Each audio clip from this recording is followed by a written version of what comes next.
Hey, what's up, Math 1? This is Mr. Bainey. This lesson is 17.4, Investigating Symmetry. It's the last lesson of Module 17 and kind of combines what we know about reflections and rotations. So symmetry sort of has the same definition in regular English, so it's something that you probably already know about. But we have in geometry, when it deals with transformations, two different types of symmetry. And the first one is called line symmetry. It has a definition of just symmetry in general. And then we have this line symmetry. It's also called reflectional symmetry. So I don't mind if you call it either one because reflections use a line of reflection. So hopefully that makes sense to you. Um, the line that sort of cuts the figure in half is called the line of symmetry right there. So what you see on the right side here is a figure that is, or that has one line of symmetry, and it's this little moon shape right here. So if you imagine this line of symmetry going across the middle here, that this top part matches this bottom part, or you can think of paper folding. If you were to fold the top part onto the bottom part, they would overlap perfectly. And as far as paper folding goes, it's a great example, or at least a great visual to see if something is or does have line symmetry. So you can see here that we have an isosceles triangle because two of the sides are the same, which means two of the angles are the same measure. And if you draw a line down the middle, or imagine this line of symmetry going down the center, then the left side will fold onto the right side or vice versa perfectly. Okay, so we look at figures that either have or don't have line symmetry, and then if they do have line symmetry, we can look at or determine how many lines of symmetry it actually has.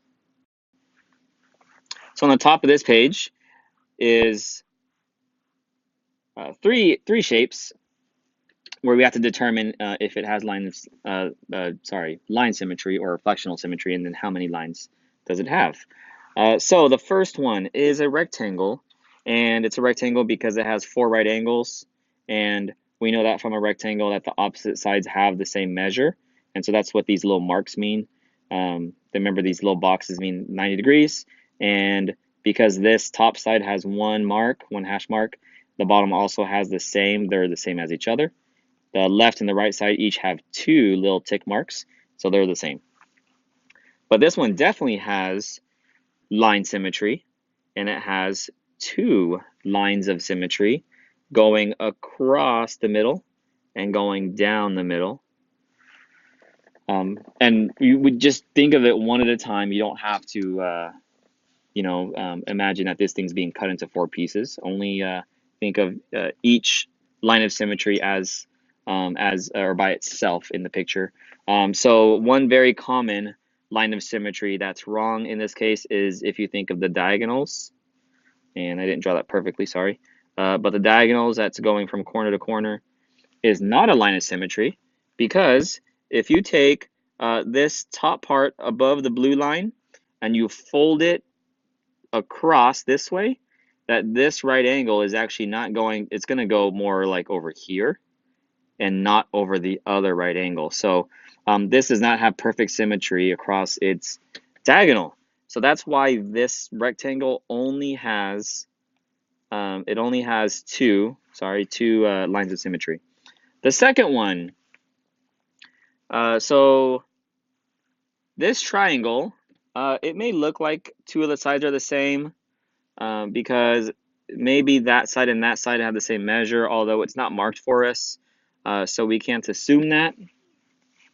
But if you were to also measure with the ruler, I believe I saw that the top side was actually slightly longer. So that means that this is not going to have line symmetry. So we're going to say there's no lines of symmetry there. Or you can write none, either way. And this last one is also really tricky. If we know that the three sides that are on the top part of this L and then the three sides that are over here, if they match up together, we definitely have some symmetry. But we don't know that. So what I'm going to do, just for the sake of this being having line symmetry, I'm just going to state that we got that side matches up with that side as far as measures go. This side and this side are the same, and then this long piece here is the same as this piece.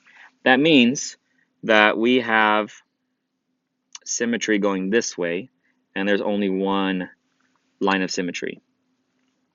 Okay, so you could go both ways with that last one. If you either state that because we don't have enough information, we can't assume there's any lines of symmetry, or you can say that, hey, I measured it, they all do match up, and it definitely has line symmetry. Okay, so use your best judgment when you're doing these problems. I know that in these geometry problems, when you're given certain amount of information, sometimes it's enough and sometimes it's not enough. Okay, just the way it is. So our next type of symmetry is rotational symmetry. The definition is right there for you on this page. And because we're dealing with rotations, we are going to have a center of rotation. And the amount that we're going to rotate this thing is still measured as an angle or in degrees. So if you're taking a look at this shape that's over here on the right side, the star, I'm going to actually draw a picture over it. I'm going to show you a rotation. And so I'm going to show this star. I hand drew it, so it's not going to be perfect. But we're assuming that all the points of this star are all exactly the same shape, so same lengths everywhere. So I'm going to rotate this, and you can see that when I do rotate it, something has rotational symmetry when if I actually rotate it less than 360 degrees, the shape matches up again perfectly back to its original state. We're going to ignore where the points are. So that means that if I call the top point, point A, I don't need point A to be back on point A again, because the only way that would happen is 360 degrees. So 360 degree rotation is something we're not interested in here. We're looking at less than 360. And so this star rotates like so, and you can see it matches up again. If I rotate it again, matches up again. Okay, not perfectly because I drew it by hand, and I'll have the perfect center rotation as well. So there, if I rotate it again, there you go, same thing. So we want to think about how many times does this thing have to rotate, or at what angles does this rotate so that I get the same shape again.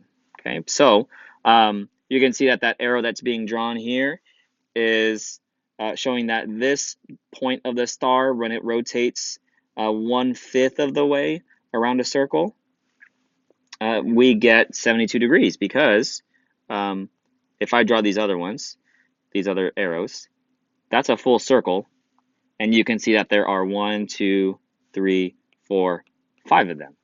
So if I take 360 divided by 5, we get 72 degrees.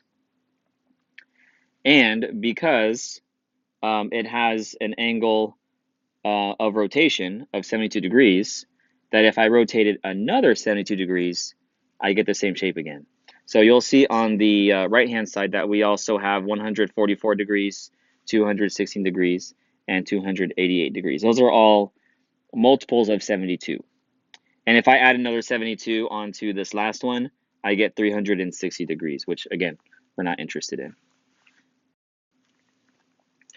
On the next page, you'll see a few more pictures here, so we can determine which ones have rotational symmetry and what their angles are, angles of rotation.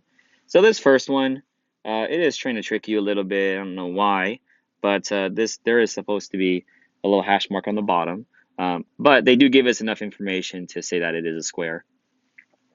And so this one definitely has rotational symmetry. If I think there's a center of rotation right in the middle there, that if I rotate it 90 degrees, I get the same shape. Also 180 degrees and 270 degrees. The second figure, if I think of where to put a point, maybe here, I don't know, if I move it up, down, left, or right just a little bit, this one is not going to have any angles of rotation. If you put none, that's fine. If you put this means null set. That means there's nothing there. You can also put 0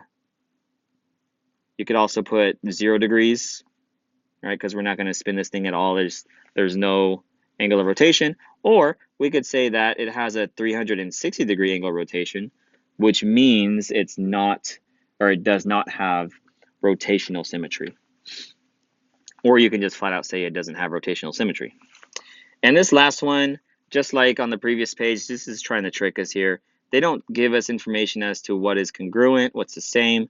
If I just assume the top part is the same as the bottom part, that this thing does have rotational symmetry of 180 degrees. Okay, so I'm going to have you try 4 of the problems. If you would go ahead and pause this. And it's on this page 875. The problems 6, 7, 8, and 9. And I'm going to have the solutions show up here in about 5 seconds.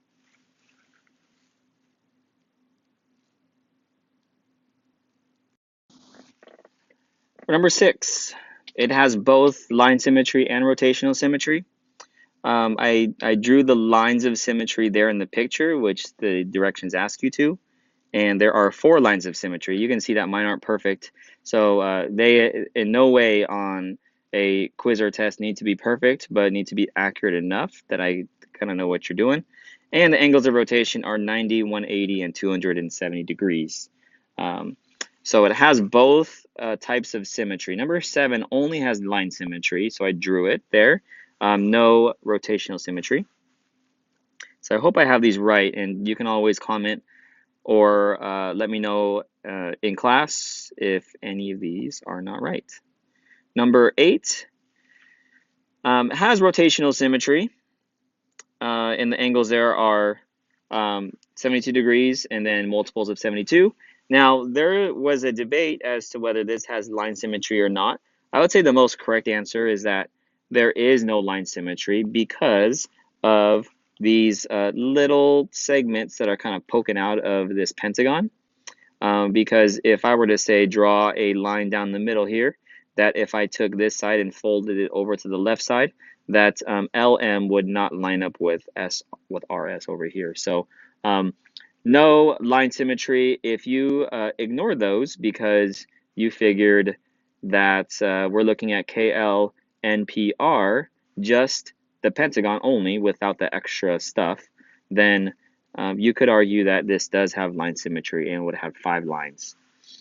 So you could go either way with that one, but the most correct answer is no line symmetry, just rotational. And number 9 has none of them at all. We only know that we have some right angles down here at the bottom, but I can't rotate this less than 360 to get the same figure, and I can't in any way cut this thing in half so that it's a reflection on both sides. Okay, and that's going to be it for this lesson. I hope it was helpful. Definitely come in and see me if you have any additional questions. Some of the homework problems will require some additional thinking on top of what I've covered here. Okay, so thank you so much for watching. Have a great day.